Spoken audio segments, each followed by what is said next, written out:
J'aimerais intervenir un peu, monsieur, excusez-moi. Oui. Donc, quand vous parlez du développement, l'islam est venu pour nous sortir du ténèbre à la lumière. Ça, c'est le but de l'arrivée du prophète Mohammed sallallahu alayhi wa sallam. Puisque Allah lui-même, il n'est pas venu. Il a choisi un prophète. Donc, quand vous parlez de développement, c'est ce que j'ai dit tout de suite. J'ai dit, mais c'est l'ignorance. C'est que les gars n'ont pas la notion de la religion. Donc, l'islam, le but de l'islam, ce n'est pas le développement. Le développement peut arriver, mais l'islam ne fait pas de l'éducation. C'est à cause de ça, chaque vendredi, excusez-moi, je vais au bout de mes idées. Les ténèbres, c'est la pauvreté. C'est la pauvreté qui amène les gens à faire n'importe quel genre d'action. Maintenant, la lumière, c'est la prospérité, c'est la richesse. Très bien. Mais ça, c'est la réalité. Vous parlez de la pauvreté. Moi, je parle de la pauvreté du cœur. Oui, mais attendez, il faudrait que ce soit la pauvreté du cœur. Parce que vous savez, le prophète Mohammed sallallahu alayhi wa sallam, si j'ai bien prononcé, était un travailleur. Il était un travailleur, bien sûr. Il était un berger, il était un commerçant. Qui était un travailleur, qui était un commerçant, qui a prôné le travail. Bon, vous savez ça, alors que vous avez dit que l'islam est une religion qui encourage. Je n'ai pas dit que l'islam ou le christianisme est une religion qui encourage la paresse. Non. J'ai dit des gens se servent de ces religions-là comme des manteaux pour nous escroquer. Pour nous mettre dans la pauvreté pendant qu'eux s'enrichissent. C'est de ça qu'il est question. C'est qui ces gens?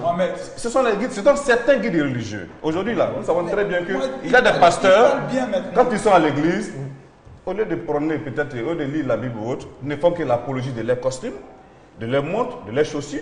On le sait, ils ne font que parler de leur richesse. Nous savons aussi qu'il y a certaines personnes aussi, musulmans, qui reçoivent souvent des sacrifices, des zakats, qui doivent aller en direction des pauvres, des veuves, des orphelins, mais qui gardent. Donc c'est des réalités qui existent. Mais ce n'est pas islamique, ce n'est pas chrétien, mais ça existe. D'accord. Permettez à Makosso de dire un mot et tout à l'heure on va passer la transition et on est de l'autre côté. Merci beaucoup. Je pense que Seydina a eu à toucher certains points clés qui sont très importants. Mais j'aimerais en même temps rappeler à M. Seydina que la religion chrétienne et la religion musulmane apportent beaucoup à la Côte d'Ivoire. Et je vais le dire pourquoi. Aujourd'hui, nous savons dans le monde l'influence de la Banque islamique de développement. J'aimerais continuer. Vous savez, laisse-moi continuer. Non, n'arrête pas, parce que tu parlais tout à l'heure. Maintenant, je viens aux hommes. Dans un premier temps, je te présente dans un premier temps ce que les religions dont tu as parlé tout à l'heure apportent. Maintenant, en ce qui concerne, laisse-moi finir. En tant que chef maintenant, laisse-moi terminer. Mais laisse-moi finir. Laissez-le finir. Nous savons tous aujourd'hui que les marchés en Côte d'Ivoire sont pratiquement tenus par les femmes musulmanes que je salue au passage, qui lorsqu'elles vont les vendredis dans les mosquées, on leur donne des bons enseignements pour aller vendre du gnomi et autres. Elles apportent beaucoup à la nation. Ces braves femmes chrétiennes qui tous les dimanches et tous les jours se lèvent au marché, vendent les moments gros, je vous salue. Maintenant, j'aimerais revenir maintenant sur le caractère des hommes. Attends, je suis désolé. Je viens maintenant. Non, ne sois pas désolé, laisse-moi finir. Laisse-moi terminer. Mais laisse-moi finir. Ta pensée dit que ce sont les hommes qui portent des manteaux dans le but de venir escroquer le peuple. Maintenant, les guides religieux. Maintenant, je te réponds à cela. Voilà. Concernant les guides religieux, vous savez, dans la vie, il y a deux types de personnes. Il y a ceux qui prennent le soin de faire la propagande, ou je peux le dire, la publicité de ce qui est mauvais. Nous regardons ce qui est positif. Nous reconnaissons que dans ce pays, si aujourd'hui la Côte d'Ivoire est en paix, c'est parce que tout simplement les guides religieux ont refusé de céder à la tentation. Je suis en face de mon frère musulman qui est là. C'est un imam.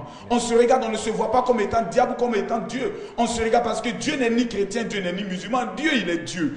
Nous reconnaissons, maintenant c'est dit, je vais t'aider maintenant. Nous reconnaissons, je vois où tu veux en venir, mais je vais t'aider. Nous reconnaissons que dans les milieux religieux à ce jour, il existe des brebis galeuses. Moi-même, je ne suis pas un homme parfait, je suis homme avant d'être homme de Dieu. Ça veut dire que je peux commettre aussi des erreurs. Mais est-ce que nous allons prendre le soin de tout le temps faire la publicité du mal? C'est pour cela que nous demandons aux guides, aux religions de s'organiser. La religion musulmane a lancé l'opération d'identification. Ils sont à 10 000 imams aujourd'hui identifiés. Nous avons lancé une opération d'identification pour éradiquer ces brebis galeuses. Pourquoi? Aujourd'hui, nous avons certains pasteurs, permettez-moi de le dire parce que je suis bien placé pour parler de ma religion, qui étaient souvent dans certains pays où ils ne sont pas pasteurs. là-bas, ce sont eux qui placent des chaises. Arrivé en Côte d'Ivoire, mon frère, le monsieur, il prend son tam-tam, il dit, je suis pasteur. Aucune formation, on ne sait d'où il vient, qui est son père spirituel. Le monsieur a une petite église. Et comme les Ivoiriens aiment tous ceux qui viennent de l'extérieur, hop, ils sont là-bas. Un matin, un bonheur, on apprend que le monsieur a fait telle chose. On dit, les pasteurs. Non. Aujourd'hui, nous sommes en train de nous organiser. Nous avons dépensé près de 87 millions pour organiser le milieu pastoral. J'aimerais qu'au moins pour cela, nous encourager. Oui, ce que je voulais dire, s'il te plaît, ce que je voulais dire, Mohamed, s'il vous plaît. Encouragez l'effort. Écoutez, j'aimerais ressentir quelque chose. Hein.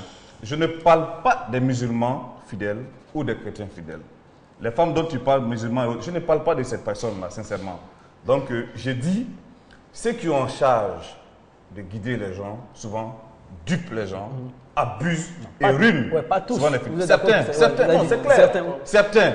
Certains, ça c'est clair, il faut que je le dise. Certains abusent. Alors, ceux qui abusent, il faut qu'on les dénonce pour que les uns et les autres puissent prendre leurs responsabilités. C'est ce que nous faisons. Diop, après vous, on saura à qui profite cette situation. En fait, moi je pense que Seydina essaie de dénoncer des personnes qui ne sont pas sérieuses. Tout compte fait, la religion déjà, elle est faite pour aider spirituellement et financièrement aussi. Tout à fait. Parce que pour qu'un fidèle croit vraiment et qu'il soit vraiment fidèle à la parole, il faut qu'il ait le bien-être. Et on voit que dans nos religions, on parle de l'entraide. Et l'entraide nous permet, tout un chacun, à pouvoir s'en sortir, à pouvoir être bien dans sa peau et bien... Mais le véritable problème, c'est que on ne comprend pas pourquoi certains guides religieux disent que donnez votre argent à Dieu. Pourquoi ne pas dire directement, vous connaissez tous vos fidèles, vous savez que tel est pauvre, tel est riche. Pourquoi ne pas confronter, dire aux riches, aide celui-là, le pauvre. C'est là qu'on dit, tu as donné ton argent à Dieu. C'est pas quand... Ça ne transite pas. Ça ne doit pas transiter par quelqu'un. Je finis. Je finis. L'autre chose, il y a ce qu'on appelle la connaissance ésotérique. Je voulais ajouter quelque chose. Imam, s'il te plaît, je voulais ajouter quelque chose sur ce que tu as dit. S'il te plaît, tu as pris un exemple tout à l'heure, la Banque islamique de développement. Et voilà des choses, quand je disais que l'islam a permis aux Arabes de se développer, lui-même vient de citer Banque islamique de développement. Est-ce que Banque islamique de développement, c'est une banque ivoirienne ou africaine? Non, c'est une banque arabe. Donc c'est ce que je souhaite qu'on fasse. Voilà, je souhaite que en Afrique, nous organiser. Monsieur Seydina, il disait tout de suite que renseignez-vous, parce que quand on n'est pas renseigné, on devient dangereux. Il faut te renseigner. Donc, quand vous parlez tout de suite de la zakat, ben, les hommes, les fidèles ont confiance en l'imam. Donc, ils vont donner les zakat aux imams. Pour que les imams l'imam connaît ses fidèles. Mais si l'imam même est dans le besoin, il peut s'en procurer, il n'y a pas de problème. C'est la même chose que... Oui, je continue. Mais c'est une contribution, c'est une lutte contre la pauvreté. Quand j'entends le gouvernement en train de dire lutter contre la pauvreté, chapeau. Mais si l'islam a une stratégie en place pour lutter contre la pauvreté, je crois que vous devez encourager ça. Imam, je connais, cette stratégie existe, mais elle n'est pas véritablement appliquée par ceux qui doivent l'appliquer, qui sont les guides religieux. C'est déjà qu'il est question. Moi, je ne dis pas que ces religions-là ne participent pas réellement. Ça, c'est des exceptions. Vous n'allez pas prendre la partie pour juger le tout, quand même. Non, il y a certains. Mais vous avez participé déjà, vous avez donné vos zakats. C'est pas... Non, mais qu'est-ce que vous dites que moi je suis musulman?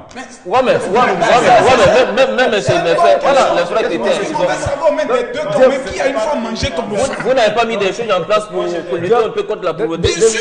Je ne sais pas s'il a participé en tant que chrétien. Je veux dire. Excusez-moi. Non, je ne suis pas chrétien aussi. 2 minutes, excusez-moi. Parce que dans les fichiers de l'église, je n'ai pas encore reçu. Makosso. Dans les fichiers de l'église, vous n'avez pas encore reçu. Je n'ai pas encore vu le nom de Seydina. D'accord.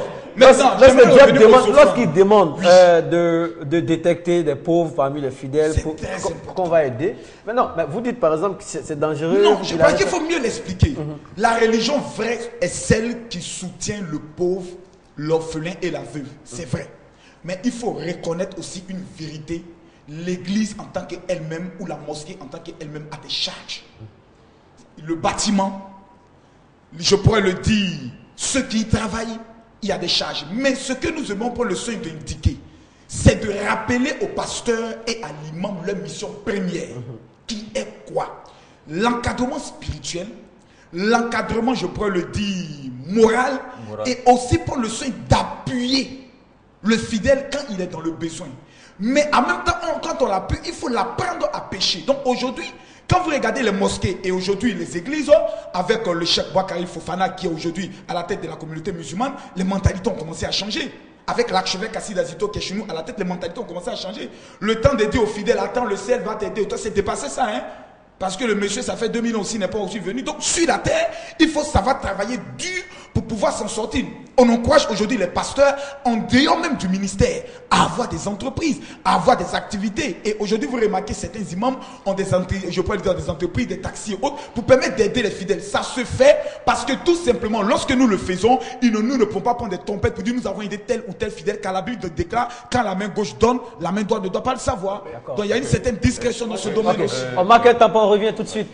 On revient tout de suite après la réclame et les téléspectateurs et les internautes seront invités au débat. 22 42 54. À tout à l'heure. En l'homme, il y a trois esprits. Il y a d'abord son esprit, il y a son âme et il y a son corps. D'accord. Donc l'homme a la capacité de décision. Il ne peut être manipulé. De la même manière que toi, tu ne peux pas être manipulé. Tu ne peux pas être manipulé. Ce que le général Bako vient de dire, c'est le travail même que certains hommes religieux font. Aujourd'hui en activité, c'est qu'il y a d'autres naissent, d'autres meurent. C'est que si nous sommes là aujourd'hui, c'est grâce à Dieu. Sinon, d'autres ont été là, ils sont plus là. Donc Dieu même a un programme. Même les anges. Il faut voir les anges. On dit les anges, ce n'est pas un seul ange. C'est les anges. Mais ils ont des occupations différentes. La religion, tu as l'impression qu'il faudrait qu'on s'habille, par exemple, comme les Arabes pour être musulmans. Ça, c'est arabisé. Ouais, excuse-moi, je sais, ça, c'est des gens qui ne comprennent pas forcément la religion. Par exemple, si je m'habille en tenue comme Sedina et que je vais à la mosquée ou à l'église, on va me regarder comme un gars bizarre. C'est encore très chaud parce que nous avons la réaction de Aou Dominique Seka qui nous dit moi je suis chrétien catholique et d'abord je voulais rectifier dans la Bible, il n'est jamais écrit aide-toi et le ciel t'aidera. Maintenant l'église enseigne le pardon, la persévérance, le travail, la charité, l'amour. Donc d'où vient le fait qu'on ne veuille fournir aucun effort sous prétexte que c'est la religion qui le demande. Il faut être clair, il n'y a que les paresseux qui ne pensent pas que de cette manière et c'est bien dommage pour la... J'ai toujours démontré par A plus B que ces religions, financièrement, économiquement, matériellement, n'apportent pas grand-chose au développement de l'Afrique à cause des religieux eux-mêmes et à cause des fidèles. Voilà, on a déjà répondu à cette question. C'était le condensé d'hier. La religion est-elle devenue le remède miracle pour certains Africains? Tout à l'heure, on ira sur la toile, mais permettez-nous de marquer encore une autre pause pour faire le rappel des différents sujets de la semaine.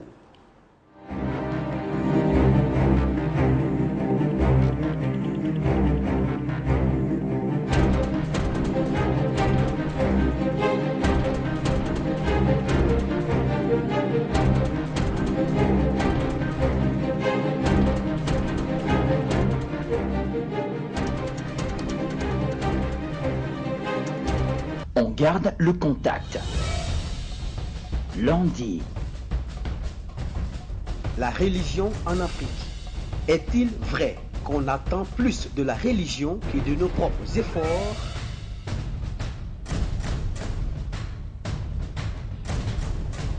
Mardi. Afrique. Qui a intérêt à détourner la religion de son but?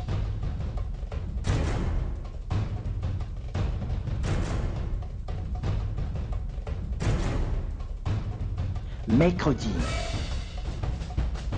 Comment rentabiliser les efforts des créateurs?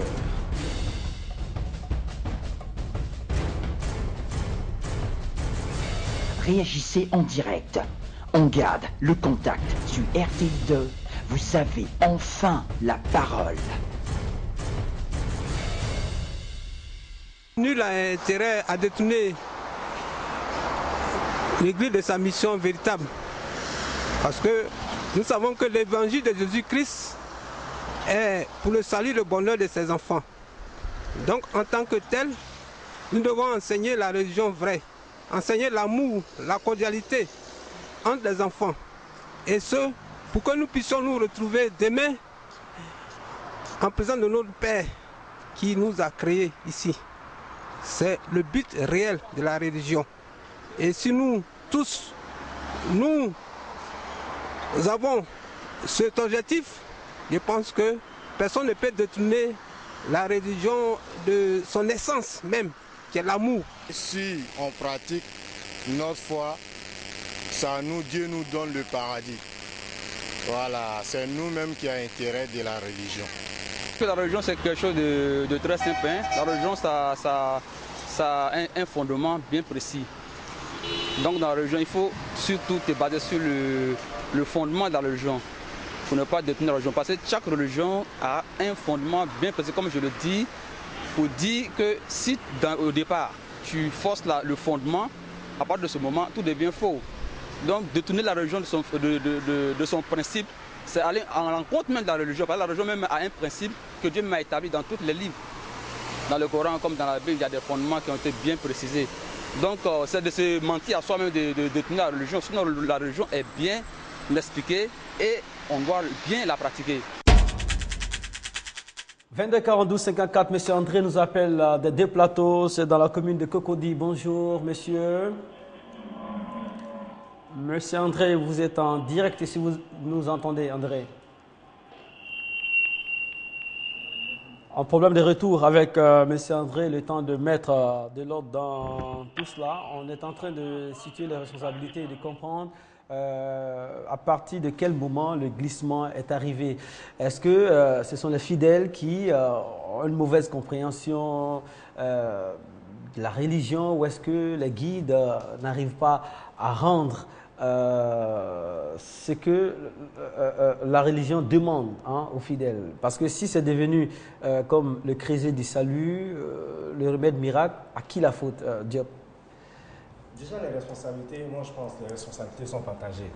Et le Dieu qu'on loue, déjà, pour le louer, il faut le connaître. Lui-même, il nous dit ça tout le temps. Donc, il faut aller à la recherche de la connaissance. La deuxième partie, c'est certains guides véreux qui, à la recherche du pouvoir, utilisent certaines choses pour se mettre au-dessus, pour pouvoir soutirer des choses aux gens. Je prends par exemple la connaissance ésotérique. Makoso sait de quoi je parle. La connaissance ésotérique est on peut dire, entre guillemets, la connaissance de l'intérieur, du cachet, de la métaphysique. Ça, c'est des connaissances qui sont venues aussi avec des religions, donc qui permettent de guérir, qui permettent de faire des choses.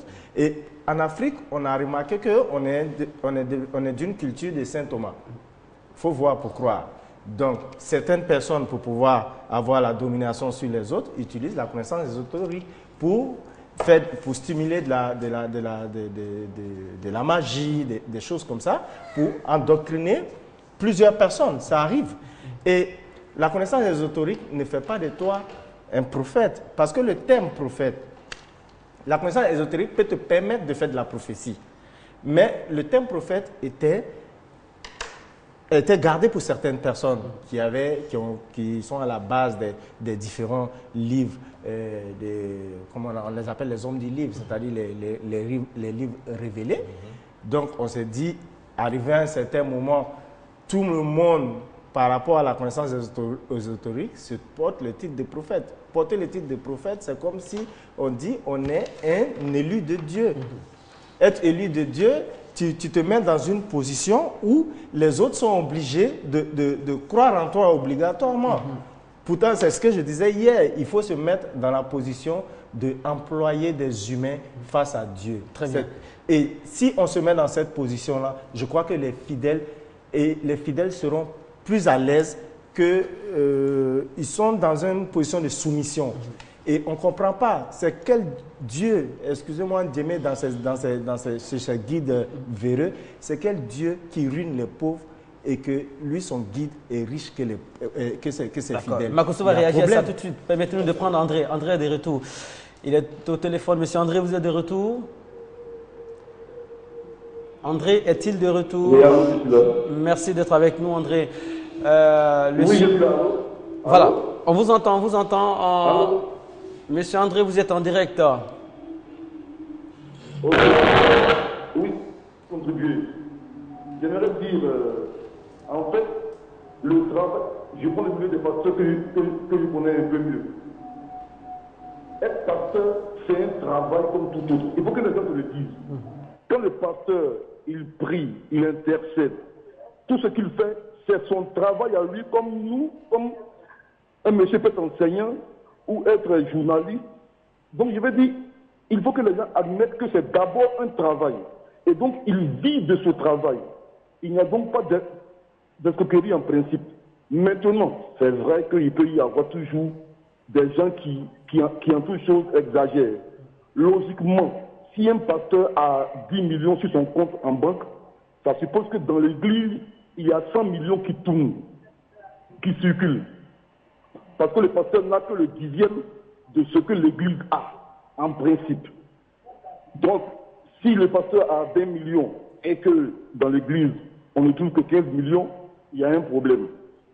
Sinon, il faut qu'on admette, une personne qui prie pour toi, qui intercède pour toi, qui se tient à la brèche pour toi, qui te donne les préceptes divins pour que tu marches, en principe, il n'y a même pas de salaire pour le payer.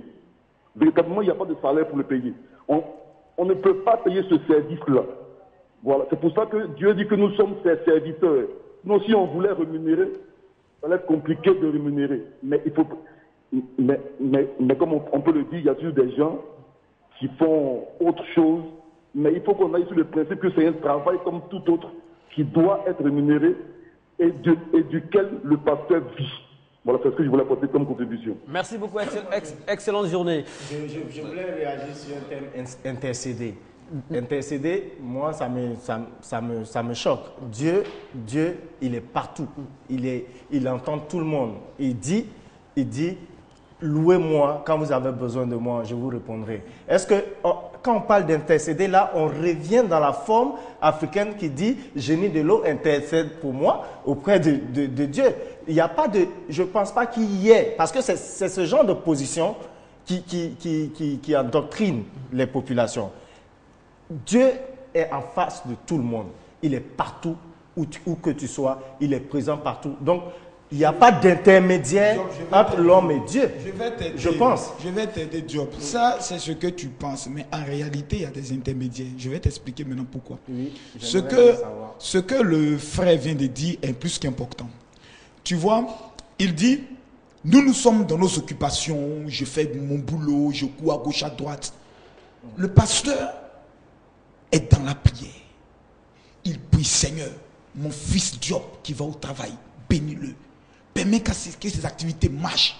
Je prie que toute opposition à ses activités soit brisée dans le nom de Jésus. C'est ce qu'on appelle une prière d'intercession. Dans la religion musulmane, c'est quelque chose qui existe et cela existe dans la prière. Car Jésus lui-même, lorsqu'il a vu Pierre, il dit, Pierre, le diable a réclamé ton âme, mais j'ai intercédé pour toi. Marcos, excuse-moi. Tu comprends? Donc l'intercession est importante. Pasteur, tu travailles.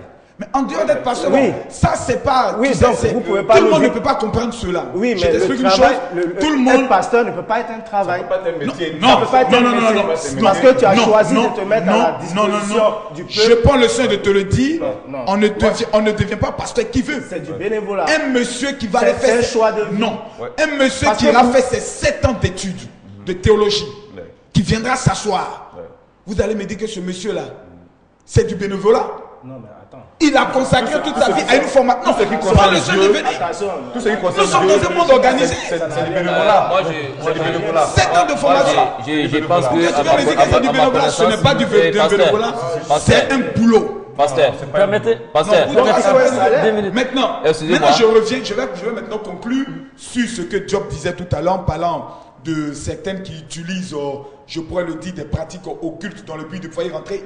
Les fidèles doivent prendre le soin de comprendre qui est un homme de Dieu. Un homme de Dieu, pour le reconnaître, c'est la chose la plus simple. C'est vrai, moi je crois au miracle.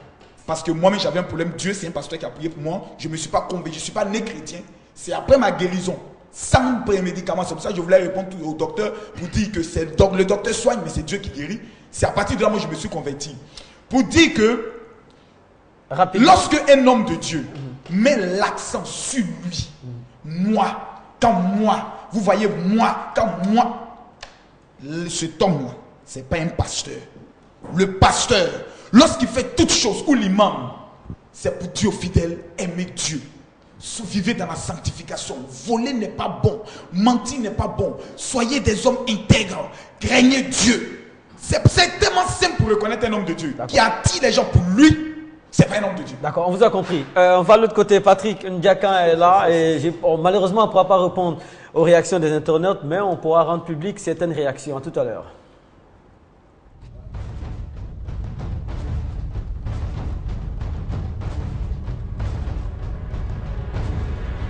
Voilà, c'est comme si ça avait un Makosso parce que sur la toile, beaucoup de personnes attaquent plutôt les églises que les mosquées. Stéphane Aka nous dit la religion a un but précis et de permettre à l'homme de vivre heureux à travers ses principes et règles. En effet, la béatitude donne à l'homme un espoir de vie. Cependant, il y a des personnes qui usent de cet espoir pour s'enrichir. Ce n'est pour rien qu'on dise le meilleur moment pour un pasteur dans un culte, c'est la quête. Cela n'est pas dit en vain, car cela s'adresse aux faux hommes de Dieu, ceux qui prétendent faire l'œuvre de Dieu. Mais il faut dire que l'homme est sa propre chute. Si en se basant sur la religion pour obtenir ce qu'on veut, c'est sûr qu'on va toujours se faire amadouer.